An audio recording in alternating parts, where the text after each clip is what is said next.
Does anything beat it? Looking at content cattle lying down? I don't think it does. Name me something else. Ah, that's just spectacular to look at, isn't it?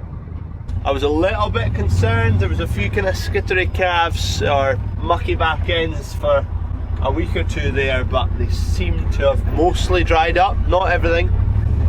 I was kind of concerned we were going to get hit with a big thing of coccidiosis again, but I think the fact that I have dosed them is maybe just hit some of them, but not with this severity, and they've managed to get over it. You see that one over there, it's dirty, but that's all dried now. So that one's fine, it's recovered. That one over there is a bit loose. See it? Hopefully I can zoom in there on that one, but again, getting better and not nearly as severe as the first year I got coxy without any treatment. One beast in a video before that you saw was bloated. See the bloat on our right hand side, it's left. The bloat's massively reduced. That was like a balloon. It wasn't solid, it was fairly soft actually, so that's why I wasn't too worried. Yeah, it's recovered just fine. I've just been keeping an eye on it specifically. Smashing! Good job, beast. I'm glad of that. Just must have got a mouthful of barley. Too much. See, there you go, there's a few more kind of dirtier back ends. These are younger calves, so they've been out a lot less time than the rest of the calves, so they've probably just picked up a little bit of coxy, or it's a change in diet as well, going on to grass. Cows are looking fantastic. I think the best my cows have ever looked. Right, Matt, let's get this yoke going. We have another drain. A wet spot anyway. It's in a field of spring barley and it's still damn wet. I thought it would have dried up, but it's pretty wet, so I'm going to have a poke and a prod and have a look and see. Anyway, where are we going? The other side of that wood. I'll see you there.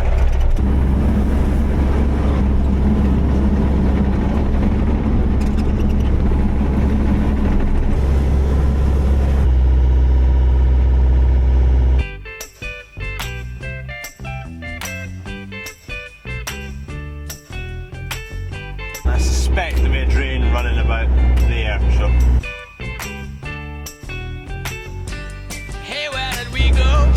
The line of it there, so probably just nip a bit below it there and try and get somewhere to get this water away to, because there's quite a bit of it. I put the topsoil in the wrong spot, it's in my way now.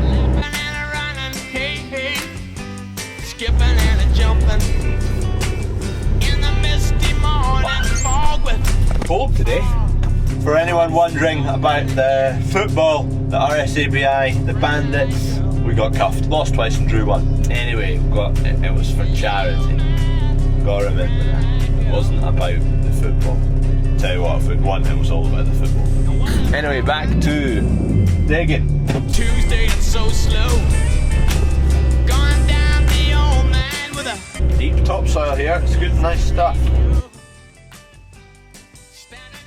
See the soil change there? The little slither is probably only, it's only like 8 inches wide really. I've just come across it, thankfully not scalped it. I've no spade with me, Dad's just come along the road with a spade and draining rods. Gently, gently, gently skim across the top of it. waterfall with you. It's quite gravelly and stony in there, so I don't know if that's where intermediates are tying into a leader here. Because I don't know a lot about drainage really, I don't know where you would put, where traditionally a leader would go. Like, it's quite far away from the edge of the field here, so in my untrained thought, the leader would be quite a bit closer to that side. But saying that, the field does kind of dish to this area, the leader would run through the dished area and it would feed into that. So if there is a leader in that scenario, that it would be bang on here. And it's turning gravelly here, so that could be a joint where the pipe runs into the leader. Don't know. Definitely getting less terrible at sorting out the odd wee problem here and there anyway. So this is the pipe here. Yeah, that's not looking too clear in there, is it? So the water's obviously coming down to here, no bother, and not getting through this area. And this looks, that maybe just an old stone drain. Nah, you wouldn't run a tile into a stone drain, would you? Would you? I don't know if you can see it for the light, but no, you can, there's water running. There's roots in there as well, you see that? That's all filled with roots.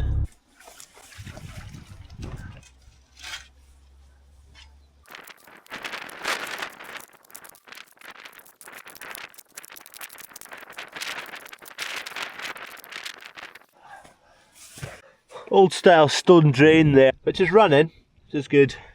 Tile pipe just comes to an end here, covered round with larger stones, so the water then falls down into the stone drain.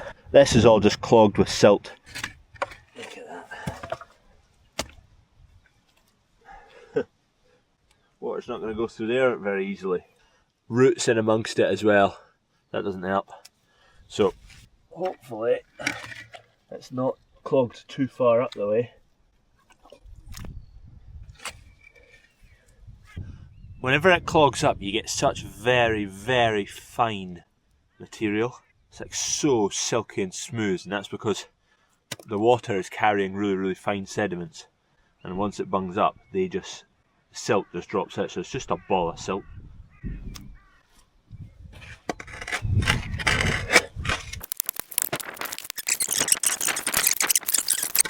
Take this one out. Well, water comes. Yeah, there's when it's bubbling up, there's plenty there.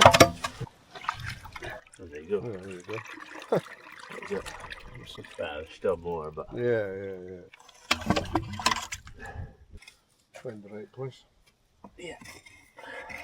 There's the coal. Oh, geez, look. There you go. Just the pipe. Well, they didn't order there, is it? No, that's probably it. Deteriorated in far too many beers. Oh, I haven't drunk that much for years. Sore head. Right out there, that's fine.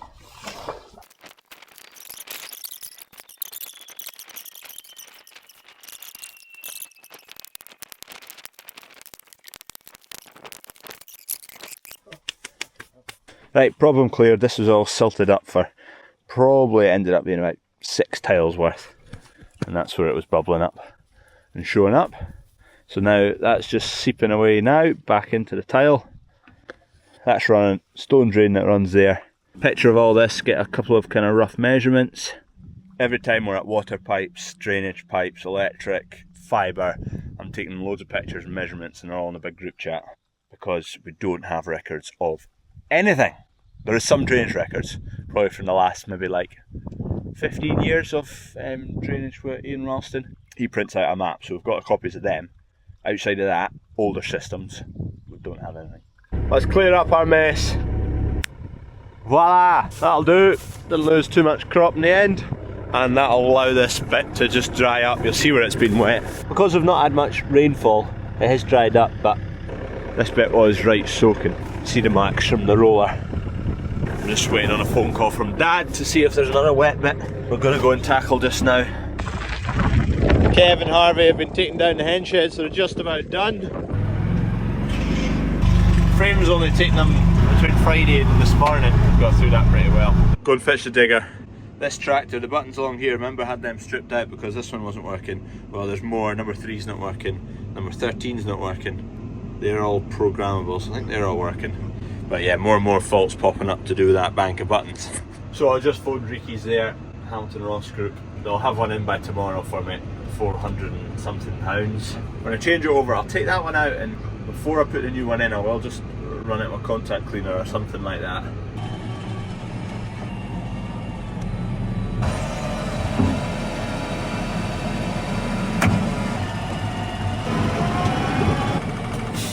How's that on there? Shackle it down, and then we have some tidying up to do at yard 1. We're in tidy up mode. This time of year, as long as we're keeping up with the spraying and general bits and bobs, there's no big routine jobs. There's a bit of silage coming, that'll just be a couple of days. So from the run up now till harvest, machinery all needs to be ready for harvest, combine's all done. We'll just check all the hours on the tractors. If there's anything coming up close to a service, we'll just do it pre-harvest. Check everything's ready to get sown again, because quick turnaround to get the OSR in the ground. Make sure trailers are ready, grain dryer's ready, it's just about finished, it's full winter service. Other than that, we're tidying up. Taking down hen sheds, we're sorting out wee digger jobs, we're tidying up the yard, we've had about 5 loads of scrap away the last couple of weeks. Just a red up.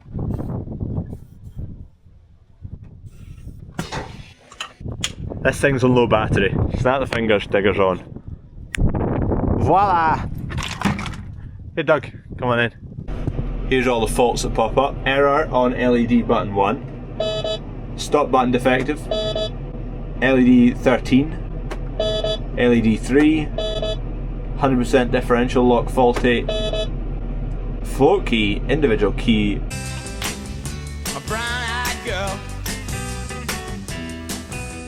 Right, Soil Essentials have stopped by to pick up some beers for the show. Showing up Sure have. Thursday, 1 o'clock. Thursday, 1 p.m. I'll be there with a few beers. With you. Will they all be gone on Thursday? They probably will. You might need to come back for more. Might have to. There we go. Anyway, I'll see you there Thursday. Soil Essentials stand. What is your stand? Do you remember it? It's Avenue Q 285. Avenue Q 285. Soil Essentials. There'll be a few beers there. 1 o'clock. On that note, Royal Highland showtime fast approaching. 11 o'clock at the ATV services stand and 1 o'clock at the Soil Essentials stand. Hopefully see a few of you there. Come and see either new Trackster down at the ATV services stand, dead excited for that, or come for a beer around the Soil Essentials stand and see the brand new, I don't know if I can say, they've got a machine there, brand spanker. See you there, cheers. Know how we take the chains off? No. This bit's all just a loose bit. That's about the extra bit. Like when you tie a strap, you've got a loose bit. When you push it that way, it's getting tighter. These two bits get drawn in the way when this spins. Yeah? But we want to loosen it now, so to loosen it, we flick that the other way. Just, there you go, turn that way. And because it's a ratchet, you can go back and forward. So now pull it this way. There you go. So if you put one hand on here, left hand on there. Yeah. So you keep doing that till it's all the way out. Yeah. Uncle Crawford, I won't go any further. You're all the way out. So now, what we need to do is we need to get the hooks off the chains, slide it off, and then do the same up here, same up there with that little hook. And now you just push this out of the way, and now you can take the chains off. I'll let you figure that one out.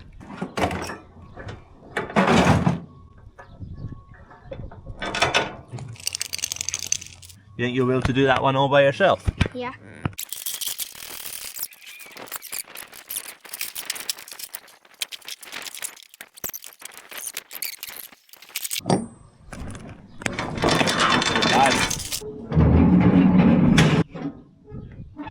Yeah. You just stand up here, so you're out the way. What feed pin? The one that Kevin Harvey are at. Oh yeah. And it's for sale. That big silver thing down there.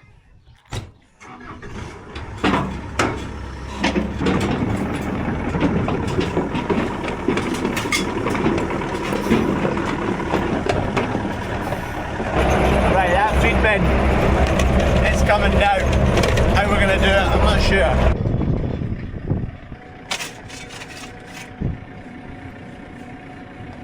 Just getting the anchors out of here that are holding us down. These things.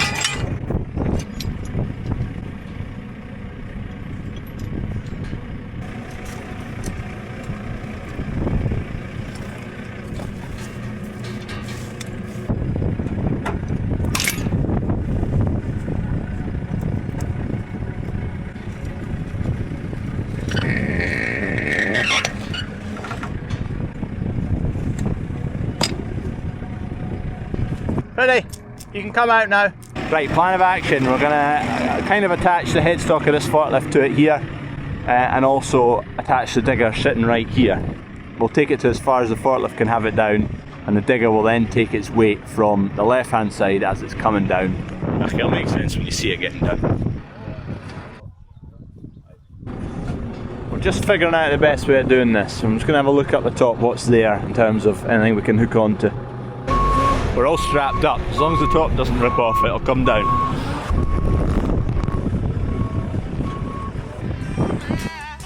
Brown-eyed girl. Do you remember when we used to sing sha-la-la-la-la-la-la-la-la-la-la-la-la-la-la-la, just like that. Sha-la-la-la-la-la-la-la-la-la-la-la-la.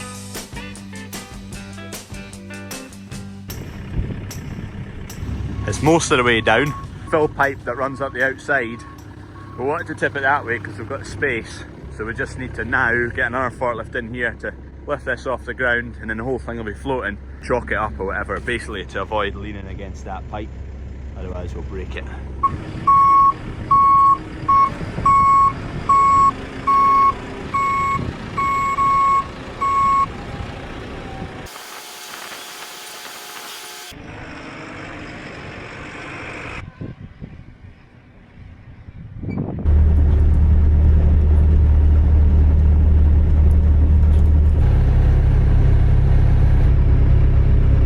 Harvey's just going to reverse that low loader under there.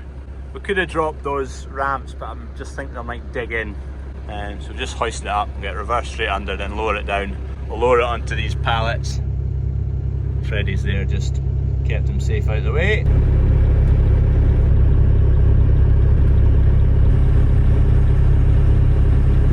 Do we bother putting it on pallets?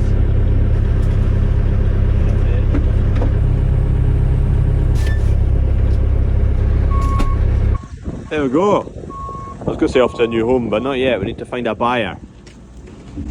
Harvey's just going to run that up to outside the grain store up in the concrete, so it's a bit easier to handle.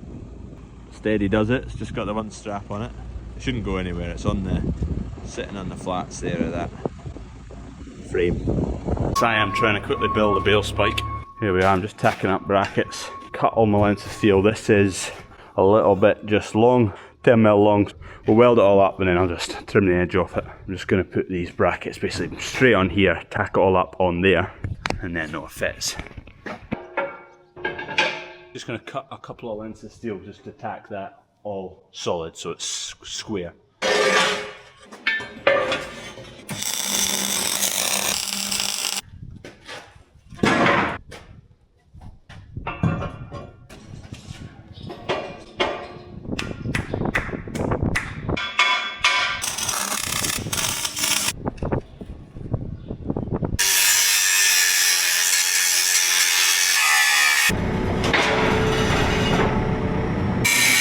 Just going to go and test what it's like for taking off and picking up again, because the way I've made it, the time's quite high up. The clearance down here might be an issue with the headstock, but I don't want to build my steel further down because I need clearance for the bottom of the bale.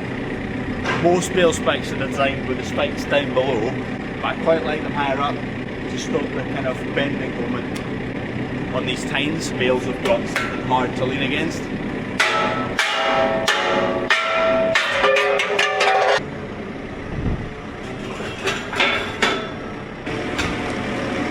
Sweet, we have clearance to get in and out, and we shouldn't be too tall for picking up bales. Silage bales at silage time will be no problem.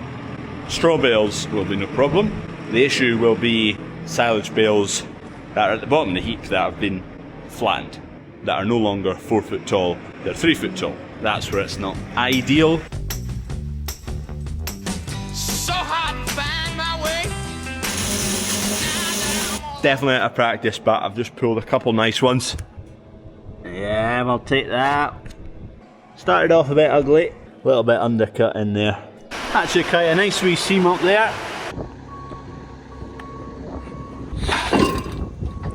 These rails that the shed used to run on, we're trying to split them apart. So there's bolts. We've got bolts down this side and we're just flipping it over. So hopefully get the bolts on the other side.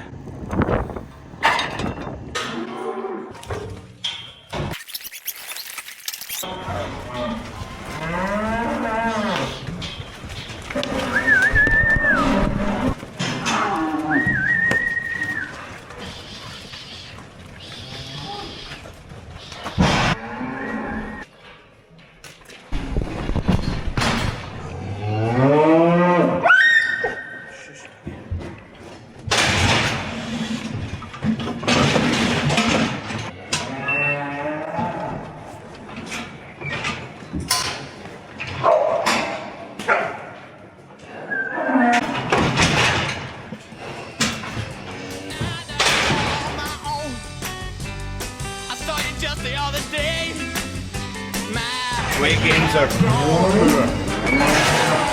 not getting on that well with this new diet. Sometimes I'm overcome thinking about making love in the green grass behind the stadium with you. 658, yeah. Okay, we have all our cattle sieved out. There they are. 8 plus a cash cow that are going to Highland Meats, and 2 that are going to our own butchery. Session 1.11 kilos per day. Not particularly good. They're not performing as well on this diet, especially the heifers. This is pretty much all heifers in there. I'm not sure why. A bit frustrating. Got this old cow to go as well. She unfortunately aborted her calf. She's not carrying a calf. She's 10-year-old.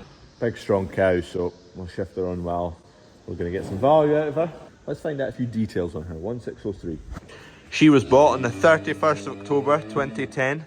She was an in-calf cow, bought, I can't remember if it was Sterling or another United Auctions owned marked. She was 1,550 quid. Here's the invoice. And she will have calved in 22, 23, 24, 25 and aborted here 26.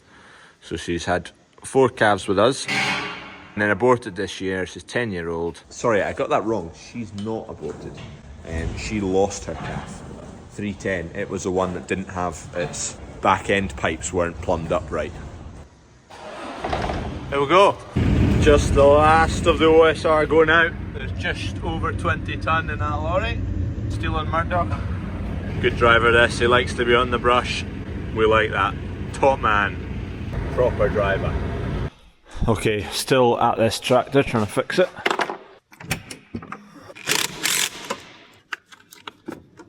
Isolate battery because it was throwing a few faults because I didn't isolate it yesterday. Right, we're going to whip these buttons off again. My light's low on beans.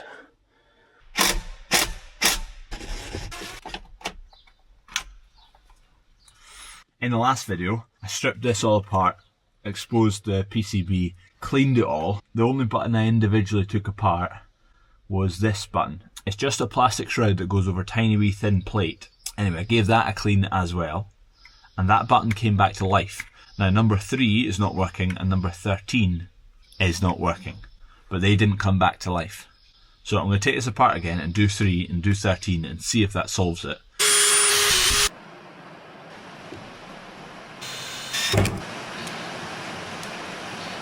Here's that tiny wee plate.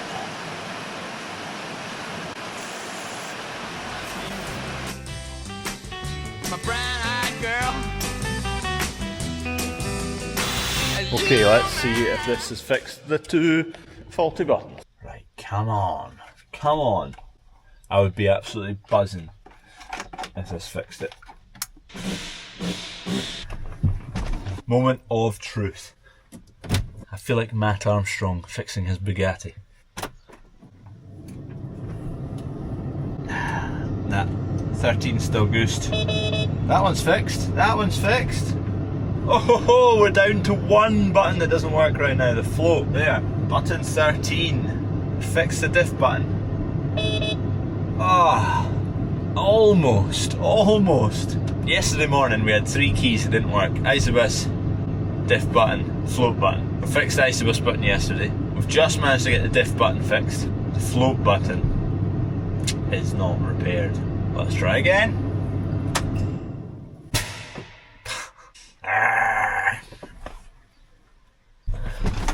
Right, I've been, stripped it apart, cleaned it again, made sure the contacts are all good. Come on. Nah, doesn't work. God's sake. Why?